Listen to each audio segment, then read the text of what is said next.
Yeah, this is it. This is it. So, before we get our hands onto the game, like in 2 days, we got a little preview here from IGN that we can watch, like 9 minutes. And yeah, see what IGN has to say, see what they rate it.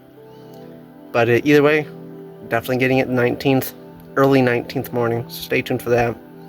But without further ado, this is my last LEGO Batman Legacy of the Dark Knight update.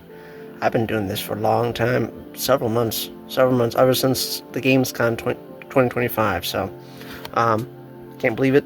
This is the last update video, because the next anything Batman related will be the gameplay. And exploring Gotham and everything that I said that I was going to previously do, like see how large the maps are, walk from one corner to the map to the other with a timer, and you know, see how far you can, you know, wander Gotham as a cat with Catwoman. All the things I said in the past, we are going to cover that here on the channel, and we are going to complete this game. It's probably going to keep me busy for a game like this. Half a year to a year, maybe a year and a half max. But yeah, this is it. This is the last update. Let's see what IGN has. We'll talk briefly at the end, and yeah, get your games, get your consoles ready. Get ready for preload. That'll be very, very soon. So, let's get to this. 9 minutes, 9 seconds. 3, 2.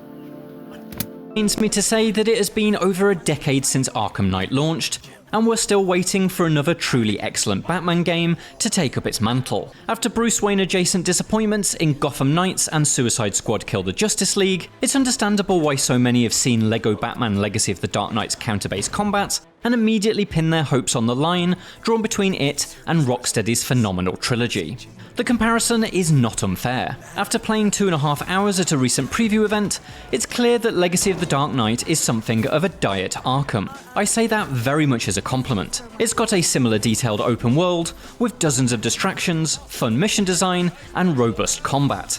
It's just all much lighter, both in tone and mechanics, than its bigger, more photorealistic brother.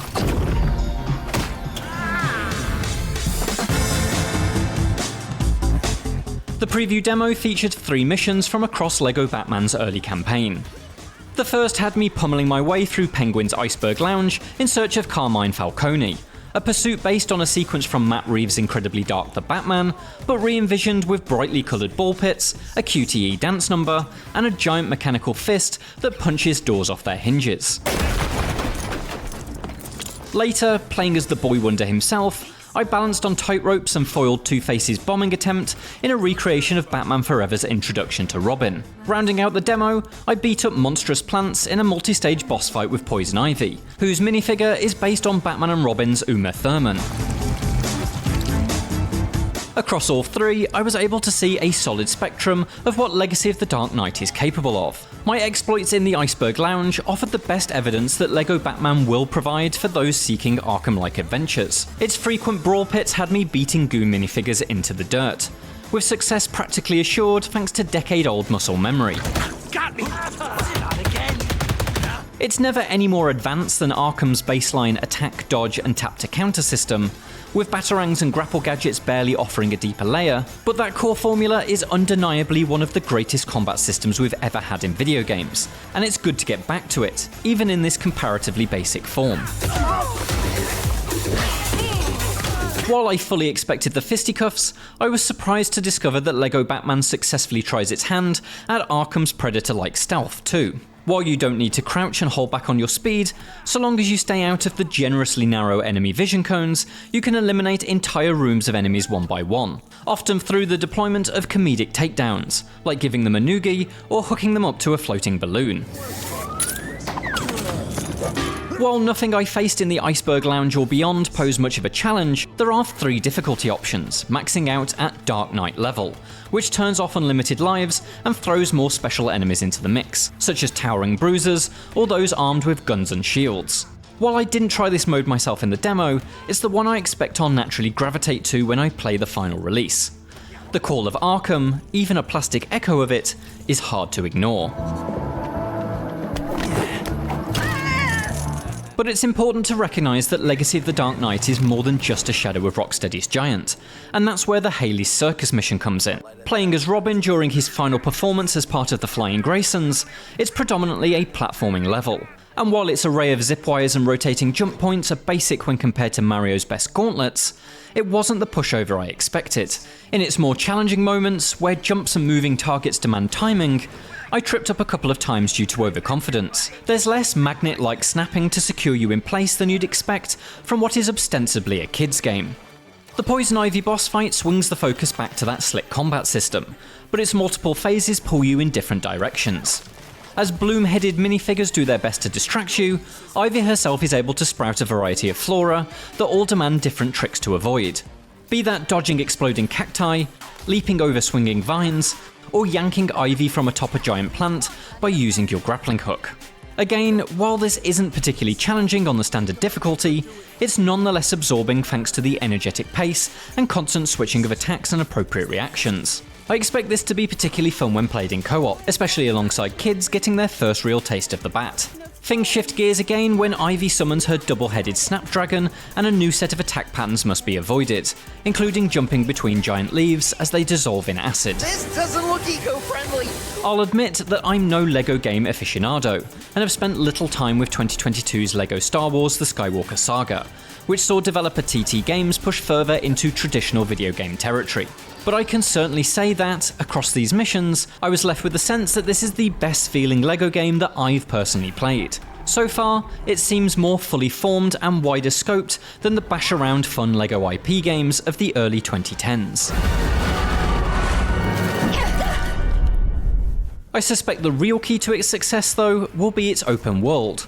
Legacy of the Dark Knight takes place in a gorgeous rendition of Gotham City, which you're free to prowl around between the main missions. Again, it owes at least a minimal debt to Rocksteady's interpretation. Its architecture, the way you navigate it, and the general moody atmosphere evoke Arkham Knight.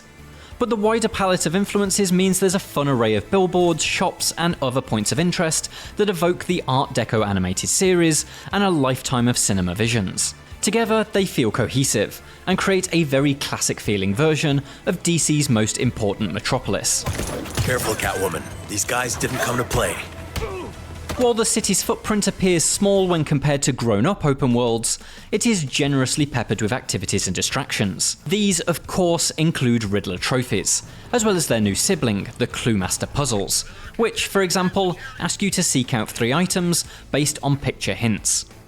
Other classically styled options include traversal and combat trials, unlocking fast travel points by fixing the Sub-Wayne system, rescuing escaped zoo animals, and responding to the random crimes that occur across the city's many streets and alleyways. Yes, this is a Gotham with a bustling population of minifig civilians, all ready to be mugged by a supervillain's henchman. Their fighting skills are almost as bad as their fashion choices. While I poked around those familiar options, during my demo time I found myself more interested in the Falcone Fortune, a chain of side quests that sees you help Catwoman break into a series of apartments and rinse them of their valuables. Each property has a safe hidden behind a unique puzzle. You might need to piece together a key, spin statues into the correct alignment, or send an actual cat into small spaces to retrieve objects. Again, this is all relatively easy stuff, but I love the use of Catwoman's unique abilities, from her glass-cutting claws to a wonderfully tactile safe-cracking minigame, which makes the whole event feel gleefully like cat burglary. The real highlight of the open world though is bombing around Gotham in one of the many Batmobiles. The driving in LEGO Batman is surprisingly good. The handling is arcadey without sacrificing weight. There's a good sense of heft as you swing these Goth motors around corners, and thundering through traffic feels fantastic, especially when you hammer the throttle and engage that iconic afterburner. Racing time trials provide a more structured goal for Wayne's wheels, but for me the joy was in reliving the Batman fantasy of responding to crimes at 100 miles per hour. That's only enhanced by the selection of bricky replicas, which in my demo included Tim Burton's iconic 1989 Lamb Rocket, Nolan's two-wheeled Batpod, the roaring muscle car of the Batman, and even the plastic monstrosity that Val Kilmer was saddled with in Batman Forever. Reports of someone both snatching and grabbing. Over. Yes, Legacy of the Dark Knight is very much equal opportunities when it comes to all flavours of the Caped Crusader. And it's this approach, rather than its co-opting of Arkham ideas, that I think not only defines it, but makes it worth paying attention to.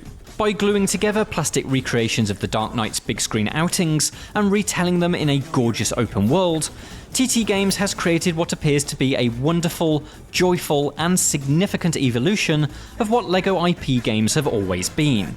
Movie tie-ins that let our inner 7-year-olds, or indeed our actual 7-year-olds, relive the cinematic magic. By building atop the achievements of LEGO Star Wars The Skywalker Saga, the Legacy of the Dark Knight appears to be a new remix of the plastic brick's ambitions. And it's that which ultimately proves more interesting than its Arkham overlap. For more from LEGO Batman, check out the latest trailer, as well as our previous interview with the developers. And for everything else Caped Crusader and more, stick with IGN.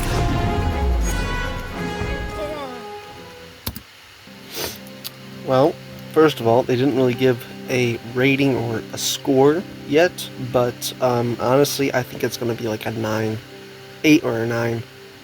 Actually, I wouldn't be surprised if it's like a 9.5, but honestly, by looking at the game, it's going to be phenomenal.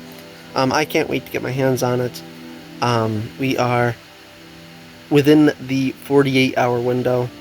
We are not quite at the 24-hour window yet, but we will be at the 24-hour window by tomorrow morning. The game, if you did not see, releases worldwide all at the same time at midnight, pretty much from all the way from, I think, the Japan all the way to US, according to the map that I just posted. And then from here on until like 10, well, it's 11, 10, 9, and then I think Honolulu is 6. So get your preloads ready for LEGO Batman Legacy, the Dark Knight of the night of the 18th and early morning of the 19th. So, well, the game will drop then. Hopefully preload will drop midnight tonight. That's what I'm thinking, so we'll just have to wait and see, find out. Anyways, that is it for LEGO Batman Legacy of the Dark Knight update. I have not heard anything regarding Switch updates yet, but I think majority of the people are, I know, on social media and stuff, they're discussing that it's going to be in November, right around the same time as GTA. As far as I know, there's rumors speculating that GTA is going to drop in November, and there's a trailer coming up soon, so we'll just have to wait and see on that. But right now, LEGO Batman is a focus, and we made it, guys. Round of applause right there. We made it. We're inside the 48-hour window. What more can you ask for? So, anyways, this is it. This is my last update video for LEGO Batman Legacy of the Dark Knight. And thank you guys so much for sticking tuned. We are, what are we at? Man, we are at like 1,581 subscribers. That's the last time I checked. I think that's right. But anyways, yeah. Thank you.